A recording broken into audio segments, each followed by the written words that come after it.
Hey guys, how's it going? Creality sent me their HALOT-LITE 3D printer. We're going to do an unboxing and review, and we're going to see how it performed.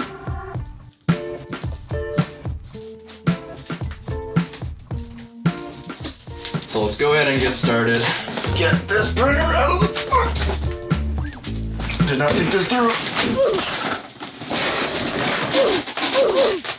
Right out of the box, we have an extra vat cover, an extra sheet of FEP film. Then here comes the printer itself, the top lid. Looks like there's an instruction manual. Comes with some warranty information, a calibration card, quick installation guide, a brush, spatula, set of Allen keys, a USB, some filters, and a vat scraper. And we have the power cord, and here we have the printer itself. I will say this whole thing was very nicely packaged, very snug, very safe. There were a couple dents on the box, but nothing inside was damaged. I don't know if you guys can see this, but on the back of the rail, there seems to be some sort of lubricant. Not really sure if it's resin or lubricant from the actual printer itself, but something seemed to have leaked out during transit. But here is everything that the printer came with, and I will say I am very surprised that this printer does not come with masks and gloves, which most resin printers do come with. Not a huge deal, but do take note of that. This vat cover does just slide over the top without a hinge, just like a lot of the Elegoo series printers. Taking a look here at the quick installation guide, it does have instructions in lots of different languages. So each language only takes up 2 pages, which is a lot shorter than what I was expecting. So let's see how good of a job this does at setting up this printer. Method 1 says scan the QR code of Creality Cloud by your mobile phone. Now I do know this printer does have the ability to print with your smartphone over the cloud, which I'm very excited to try because I've never had a printer that's had that feature before.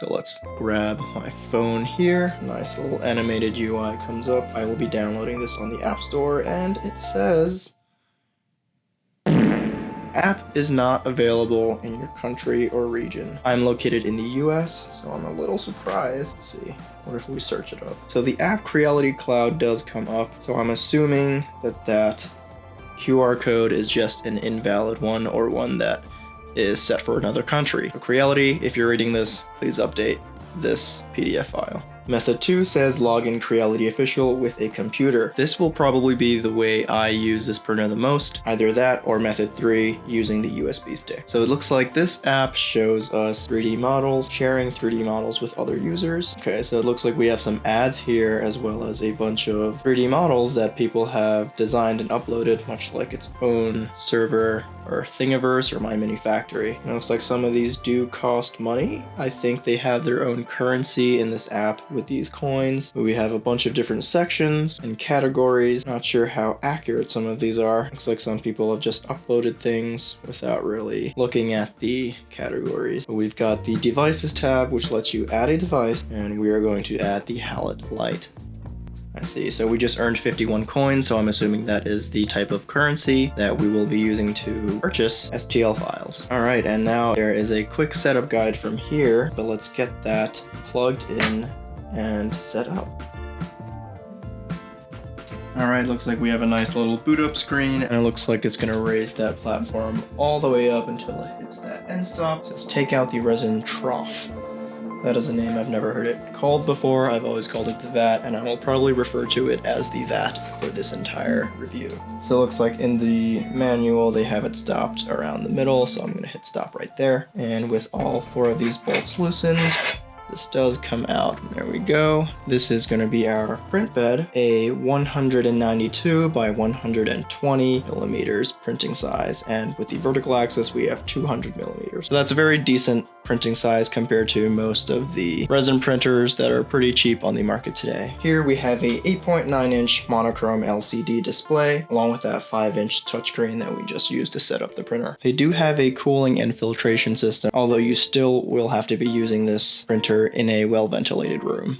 A nice feature of the app allows you to update the firmware wirelessly through the app on your phone which is one of the most tedious things I have to do with my regular 3D printers, where I have to download the new firmware, plug it into my computer before I can flash a firmware update, and oftentimes I will leave a printer on old firmware for a long time just because I'm too lazy to do that. But it's nice to see that you can do that through one click on the app now. The LCD pixel dimension is 3840 by 2400. The XY axis precision is 0.05 millimeters, which is going to be the pixel size, and that's a very decent number considering the Pure Poly Moai that I have, which is an SLA printer using a single laser instead of an LCD screen. That laser has a size of 0.06 millimeters. Here we go. Before we do that, let's crack open these bad boys. So this printer does use resin that is 405 nanometers, which is pretty standard now for most resin 3D printers, but for now I'm just going to stick with the Creality brand.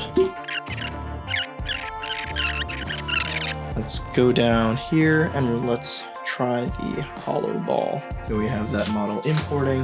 Alright, so it looks like clicking that downloaded the model from the USB drive, and now we can just click this. Shows you a nice preview. A time estimate is about 3 hours, so we're just going to hit start on this. There it goes. But there we have it, our print has begun. And there's the first layer peel. So I'm gonna go to bed and let's come back on this in the morning and check on it.